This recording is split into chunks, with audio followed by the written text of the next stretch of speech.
નમસ્કાર, CB24 news સાથે હું રેશમા આપનું સ્વાગત કરું છું.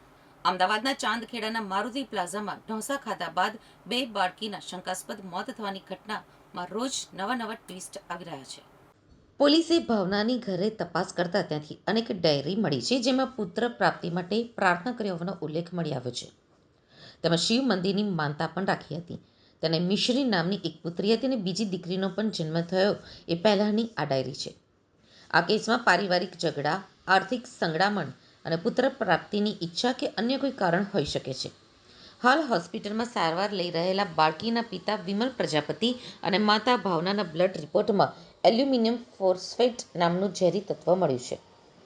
બપોર બાદ બાળકીઓના પિતા વિમલ પ્રજાપતિને કેડી હોસ્પિટલમાંથી રજા આપતા ચાંદખેડા પોલીસ દ્વારા પૂછપરછ માટે પોલીસ સ્ટેશન લાવવામાં આવ્યા હતા.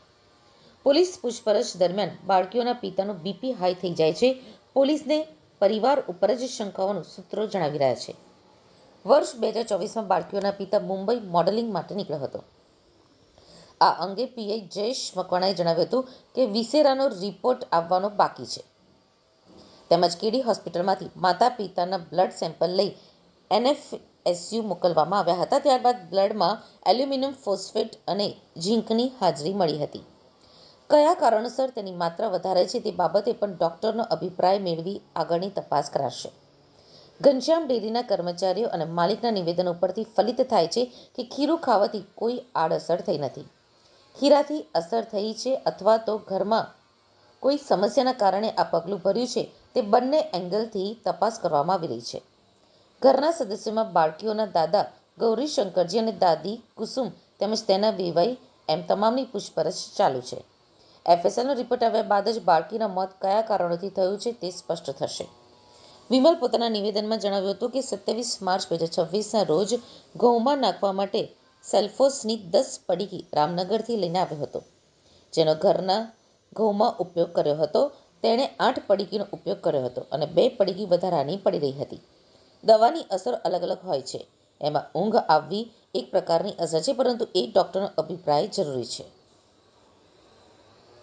તારીખ 27/3/2026ના રોજ જે ઘઉંમાં નાખવાની જે દવા આવે છે સેલ્ફોસ કરીને એ રામનગર ખાતેથી લઈને આવેલો હતો અને જે ઘઉં ઘરમાં નાખેલા હતા તેમાં એ દવાનો ઉપયોગ કરેલો હતો. ટોટલ 10 જેવી પડીકી લાવેલો હતો તેવું તેણે પોતાના નિવેદનમાં જણાવેલું છે અને 2 પડીકીઓ 8 પડીકીનો યુઝ કર્યો હતો અને 2 પડીકી વધારાની પડી રહેલી હતી. તે અમે તપાસ કામે લાવેલા છીએ. આમાં જ્યાર સુધી FSLનો રિપોર્ટ આવશે ત્યારે જ કહી શકાશે કે મૃત્યુનું ચોક્કસ કારણ શું છે. હાલના સ્તરે હજી કોઈ એંગલ તપાસ કોઈ પણ આપણે પ્રત્યક્ષમાં નહીં કહી શકીએ કે ક્યાં તરફ છે. ભાવનાની ઘરે તપાસ કરતા ત્યાંથી એક ડાયરી મળી આવેલ છે, જેમાં તેણે પુત્ર પ્રાપ્તિ માટેની જે પોતાની ઈચ્છાઓ છે એ લખેલી છે. એક પુત્રી તેને પોતાને ઓલરેડી હતી મિષ્ટી, અને બીજી દીકરીનો બી જન્મ થયો છે. એ પહેલાંની ડાયરી છે. એટલે તેમાં એ પોતે લખેલું છે કે ભાઈ મને જો પુત્ર પ્રાપ્તિ થશે તો હું પગે લાગવા જઈશ મંદિરે. આ એવી અપેક્ષાઓ એણે પોતાની ડાયરીમાં લખેલી છે. અસરો અલગ અલગ હોય છે. એમાં ઊંઘ આવી એક પ્રકારની અસર છે. એ સિવાય અલગ અલગ અસરો થઈ શકે, પરંતુ એ ડૉક્ટરનો એમાં અભિપ્રાય નિવેદનમાં વિરોધાભાસ નથી આવતો, કારણ કે એ લોકોના નિવેદનો લીધા તેમાં એ ખીરાના એંગલથી જ વાત કરે છે. પરંતુ હાલની જે પરિસ્થિતિ છે એ પ્રમાણે એમની પણ શંકાના દાયરામાં રાખીને પૂછપરછ કરવામાં આવી રહી છે. જે 1 તારીખની વાત છે, 1/4/2026ના રોજ નકળંગ ધામ કરીને ઝુંડાલ સર્કલ પાસે છે, ત્યાં કાર્યક્રમ હતો. ત્યાં એ કાર્યક્રમમાં દાદા દાદી તથા વિમલ ગયેલા હતા. આ વાત સામે આવેલ છે અને એમનું જે સામાજિક ફંક્શન હતું એમાં ગયેલા હતા. તેના જે વિસેરાનું જે અહેવાલ છે એ આવવા ઉપર બાકી છે. તેમજ આ બાબતે કેડી હોસ્પિટલથી જે તેના ભોગ બનનાર છે વિમલ કુમાર, તેમજ તેની જે માતા છે, જે મરણ જનાર છે તેની માતા ભાવના, તેમના પણ સેમ્પલો કેડી હોસ્પિટલથી લઈ અને NFSU તરફ મોકલવામાં આવેલા હતા. અને જેનો રિપોર્ટ આવતા તેના જે બ્લડ છે તેમાં એલ્યુમિનિયમ ફોસ્ફેટ અને ઝીંકની હાજરી મળી આવેલ છે.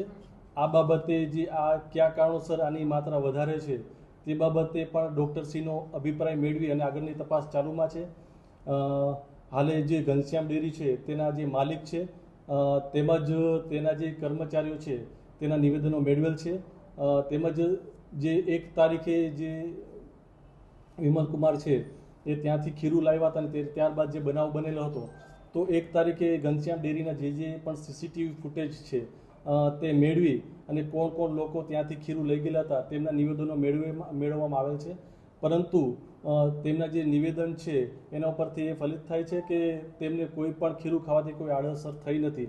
જેથી આ બાબતે તપાસ છે એ બંને એંગલ તરફથી કરવામાં આવે છે કે ઘનશ્યામ ડેરીના ખીરાથી કોઈ અસર થઈ છે અથવા તો ઘરમાં કોઈ સમસ્યાના કારણે આ પગલું ભરેલ હોય તેવી શક્યતા પણ આમાં નકારી શકાય તેમ નથી.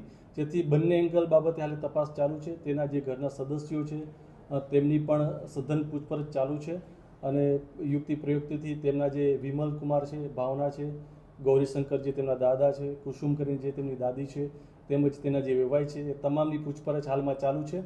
અને FSLનો રિપોર્ટ આવ્યા બાદ જ હકીકતમાં બાળકીનું મરણ છે કયા કારણોથી થયું હતું તે જાણી શકાશે.